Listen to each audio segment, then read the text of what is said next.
First time can be the most exciting time of your life. In this video, let me go over some of the do's and the don'ts. The don'ts are important. The thing that I did, you shouldn't do because A, you're not well informed by the dealership, sales guy.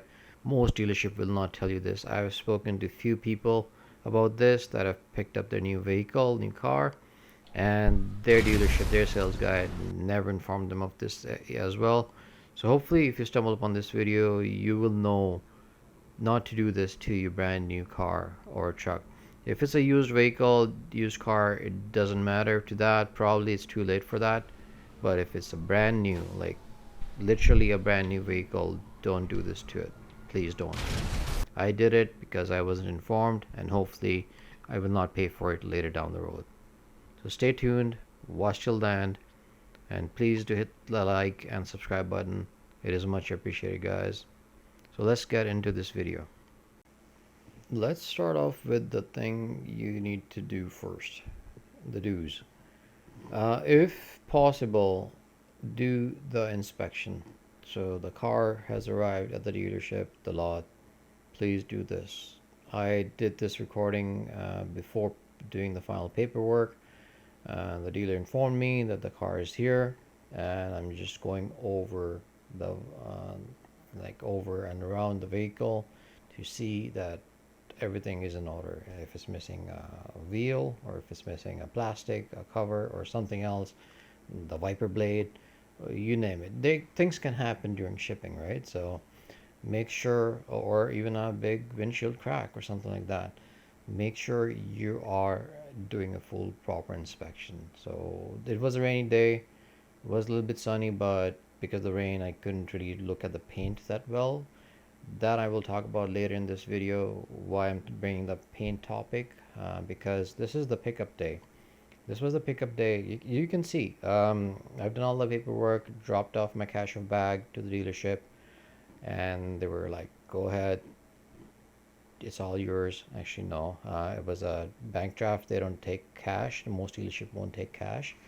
Plus, who has that much cash, right? So I don't have that much cash, to be honest. So this is a pickup day. What I did was, again, you can see it was foggy that day. You will see further as well on doing the drive there back home. That was really foggy. So it was a foggy day. It was a little gloomy day. No sun. You couldn't really tell. I did try to look at the paint, or maybe I just didn't bother because it looked clean. Like you can see from here. Sorry about the landscape or slash portrait mode. I switched the phone after the sales guy was gone. So I spent some more time. This is the same day. This is the pickup day. So I went over. You can't see any of the paint stuff in this video, but I'll show you guys what I mean by that later in the video when I bring the paint topic up over and over. So just go over around the vehicle again. I'm just doing the inspection. This is the passenger side door, and this one is the XSE tech package. That's why there was a camera that you saw below the side. Being a foggy day, it was kind of not easy to do this whole inspection. Well, the major flaw is you will be able to like spot right away. Like if it was missing a wheel, you would know right away, right? Or a crack, like a windshield, maybe a chip, a big chip, right? You might be able to pick that up. But for the other stuff, like the paint stuff, it is very hard. I should have done this, which I didn't. Maybe you can do this, is turn on the flash on your camera and go over the paint.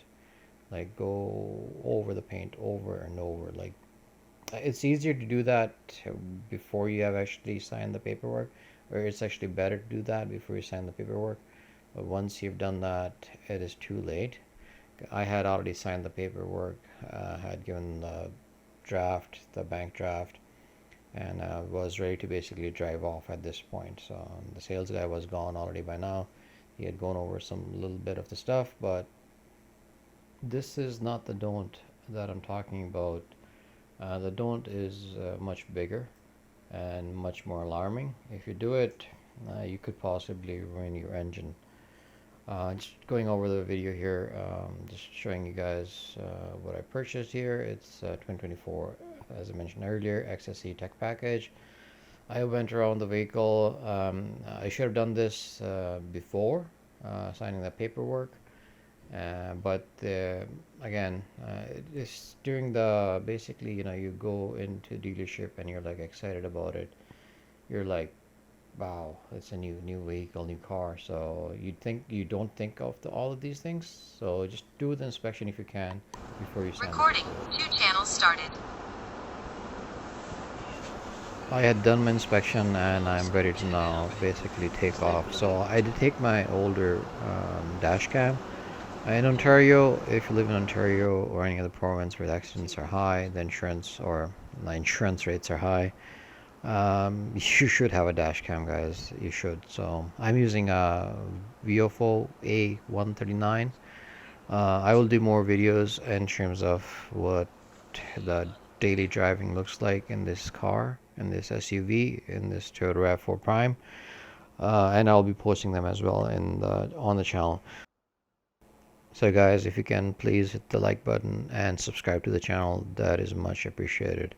You'll see here, it took me a while to get out of the parking lot because I was making sure that the mirrors were set right and the seat was in the right position and everything else on the display was working. I didn't take a video of that, but I was just going over all the stuff inside the car. So I'll fast forward this because I don't want to bore you guys, and I'll show you guys basically the drive back home. And we'll talk about the things you shouldn't do to your brand new car or SUV or a truck. So let's get into this. As you can see from here, it took me a while to get out of the parking lot, as I mentioned earlier, about 3 minutes, 4 minutes, give or take. And then I got stuck at the stupid, basically the intersection or just at the lot. I had to make a right turn. And since it's a new car, you're very careful. So again, I was waiting for all the traffic to kind of pass through, and then probably waited there for about good a half a minute to a minute. So it's a new car. You're always excited. You don't want to basically get into an accident right off the lot, because I've heard horror stories about that. You get off the lot, you total your car, and that is very devastating. So I waited at the intersection for however long I could. There was nobody behind me, so I could wait forever if I wanted to. I have muted the soundtrack because I didn't want to get copyrighted from YouTube. So here's what it sounds like. That's just the road noise slash whatever noise you want to call it. The heater was blowing as well because it was a little bit chilly. This is what it sounds like from the camera, at least, or from the inside.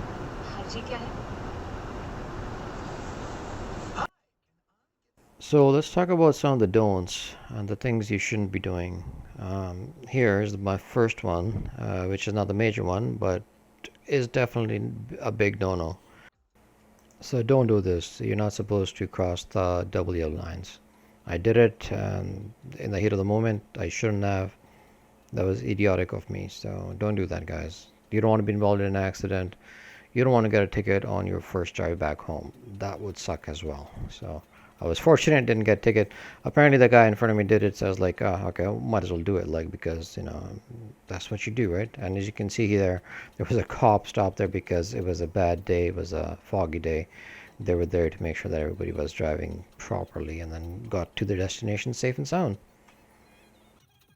So let me show you guys what is the other big don't that the dealership don't tell you about or inform you about not to do to your new car, basically. So can you guess from this clip, this bit, what I just did?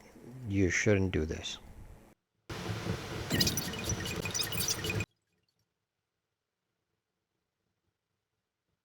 I did it again one more time. I will show you guys and talk about it at that point. What is the big no-no that you shouldn't do?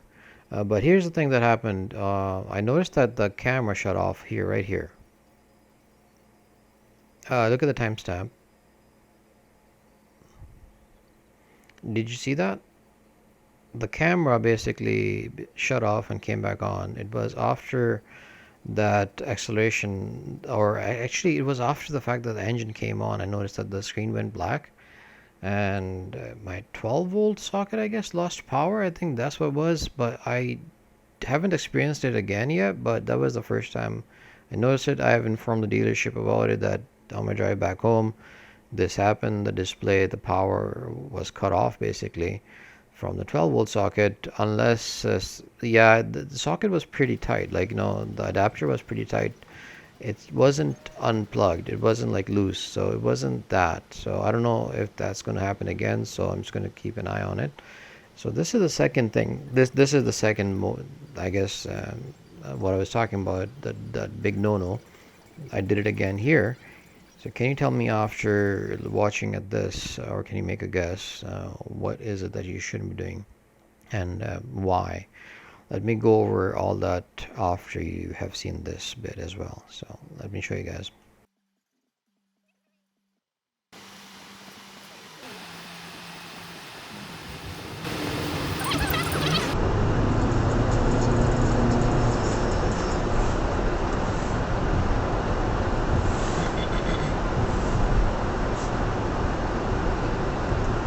So if you guys guessed some pedal to the metal action happened, you would be correct. Here's from page number 283. This is from the manual itself for the Rav4 Prime. On page 283, they mention this very thing called break-in. I'm not talking about breaking as in, like, breaking into a car because you forgot the key inside. That doesn't happen. You can't really actually lock this car. I'll tell you guys more about that. Or you can't really lock your keys inside the car. I'll tell you more about that in the upcoming videos, when I do the features and whatnot series. So break-in, basically. This, as you can see on the screen, this is what you shouldn't be doing. For the first, it says at least up to 1,000 kilometers or 600 miles, but 1,000 miles is a safer number. This is a hybrid. This doesn't apply to probably most of the EVs though. So anything that's got a gas engine in it, you need to make sure you don't do these things. So first thing, for the first 200 miles, avoid sudden stops, which I don't think I did, but I did try the I guess lane assist and all the other features. It did kind of brake hard for me on few occasions. I have the tripometer from the Toyota app, and I could tell from there that, yeah, I didn't do too good of a braking job. It was kind of extreme. So just go over these points real quick here. For the first 500 miles or 800 kilometers, do not tow a trailer. I think Rav4 Prime has 1,500 pound capacity, towing capacity. And avoid sudden acceleration, which I did here. You shouldn't. Do not drive continuously in low gears, and do not drive at constant speed for extended period of times. What that means is, if you're picking it up from a dealership that is like at least a few thousand kilometers away and you plan on driving back, do not do that on a highway, right? It says for the first 1,000 kilometers, do not drive at constant speed. So on highway, if you're picking up the car from a few thousand miles away, you will be driving on the highway, and you will be probably at a constant speed for extended period of times. According to the manual, I don't know how true this is. I'm not a car mechanic. I might be a pretend mechanic, but I'm not a car mechanic. I'm not a Toyota guy. I'm not a Subaru guy. I'm not any kind of a car guy. So do not do all these things. Most dealership, most sales people will not tell you this bit. So please, please, please be mindful. Also note that the cabin could be a little loud. Here's what it sounds like inside.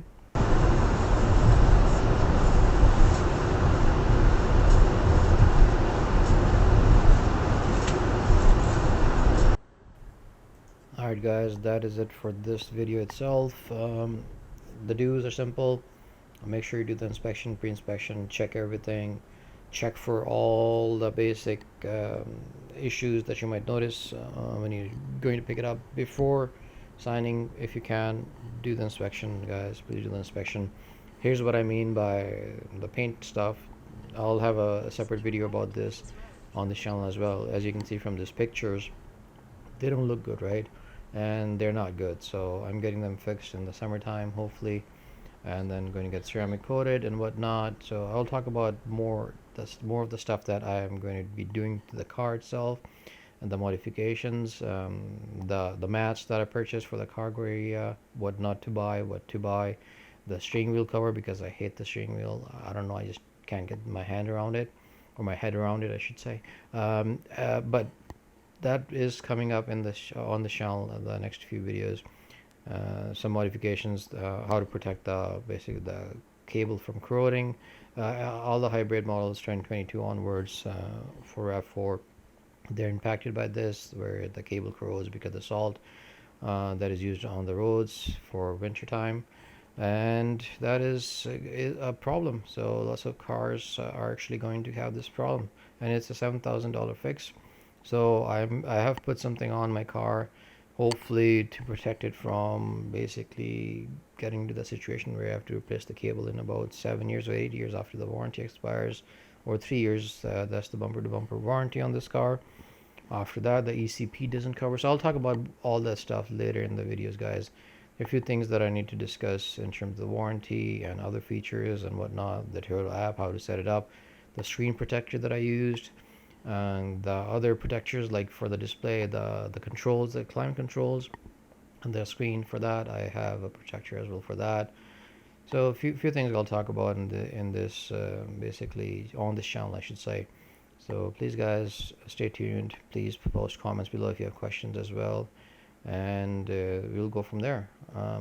I hope you like this content so far, and I am looking forward to your ideas and questions as well, so I can make a video surrounding that specific topic or that specific concern. You guys, please do hit the like button. Please do subscribe. Much appreciated. Alright, guys, take care. Stay safe.